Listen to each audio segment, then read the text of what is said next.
kind of stuck a little bit. I was stuck at home. I'd had a fairly active life as a paramedic, and then suddenly kind of not able to walk around and everything else and do things. So I really suffered mentally from it. There was an advert on Facebook to say that they were doing this Start Archery thing, and it was at the local club at Colwyn Bowman. So I phoned there and said, would it be accessible? Would I be able to come along? Is that okay?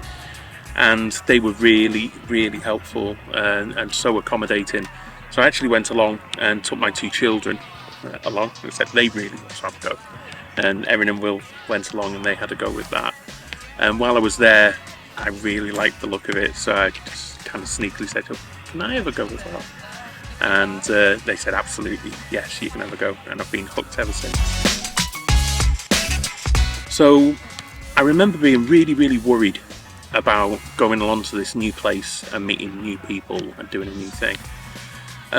But my coach, Nick, he was in contact with me probably about 5 or 6 times prior to the Start Archery event, and just saying, I've checked everything out, it's all got level access, you'll be able to get in, you'll be fine and everything else. So that really gave me the confidence to get along there in the first place. And then when I got there, just every single member that was there, every single person was so supportive and so welcoming that I just thought, how can you not be a part of this group of people, you know? First time we're actually emailing each other, and I was reading these emails, I'm like this. I'm like, don't worry about it, it'll be fine. Don't worry about it, it'll be fine. Don't worry about it, it'll be fine. And when he turned up, he sat there looking really nervous. And then I was like, he goes, can I have a go? And I'm like, yeah, come on. I'm just getting your kids out of the way first so they can shoot on their own, I can spend time with you. Come on, up you get. And ever since then, we've been best mates, haven't we, really? I had to find out more about Ian than anybody else. I needed to know what range of movement he had. I needed to know how he sat in his wheelchair. And we had to adjust some of that, didn't we? But that was nothing really that I had to really, it was difficult. Everything I did was because I wanted to, and because I wanted to do it for Ian as well. I don't think I necessarily had to ask. I think almost being present, they automatically did those things, and you know, they were doing things for me that I didn't even realise I would need at first.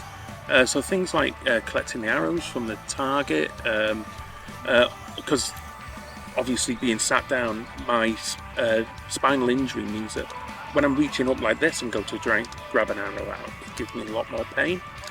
So, and they were already all on top of that. The things that I probably asked about the most would be things like level access and things like that.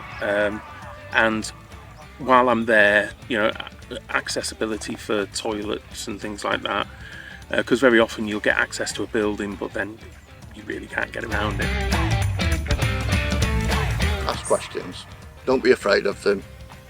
Ask questions, because a lot of people, they see somebody in a wheelchair, they don't know how to approach them, they don't know how to talk to them. They're just people. They're just sat down. That's all I did with it. I know he's in a wheelchair, he's got an injury that hurts and he's in pain, but at the end of the day, they're there to learn archery. You're not there to teach them something different than you've taught anybody else.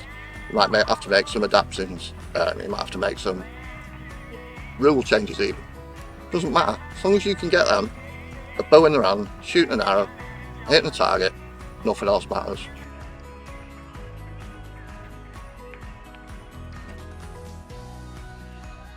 So David Redding has always been my coach. We met when I transitioned from being at University Club to Meriden. So it kind of started from there. I was asking to find a coach for me, explain that I'm on the autism spectrum. Is there anyone who will be willing to take a challenge on? And Dave said yes. Meriden is definitely one of the most inclusive clubs I've been to. It's very racially diverse, as well as there's a lot of gender diversity as well. I would say, like, when I first started, it was a bit I'm the new kid on the block. It was a bit weird for me, but as I get to know people, it has become a lot more at ease, and everyone knows that I'm on the autism spectrum, so they understand that there are some social things that I may not understand really, and they will always explain to me, and everyone's been nice and kind and very supportive of my archery career. The element of competition sometimes, because for example today they open a lot of music and things. When I first started archery, because of my sensory needs, everything was just so loud and I found it extremely hard to concentrate, and I find it's really hard to concentrate when someone talks behind my head. So it took a lot of work between me and Dave to find a way to help me with my concentration. Started off how I coach anybody else, and then we had little meetings, and she said we modify any coaching she can't quite follow due to autism, which has been very, very little actually. Don't talk about their disability. Try to make them feel inclusive with everybody else. Coach if you would normally coach anybody else, and make sure you have many meetings as possible throughout the period of the months, years you're coaching with them, to discuss anything they want to change. Here's the thing, you got to tell people, because people can't really read your mind, and most of the people I know in archery are very open-minded, very supportive, and archery is one of the most accessible sports we are. Like today, for example, at the National Disability Championships, which caters all kinds of disability.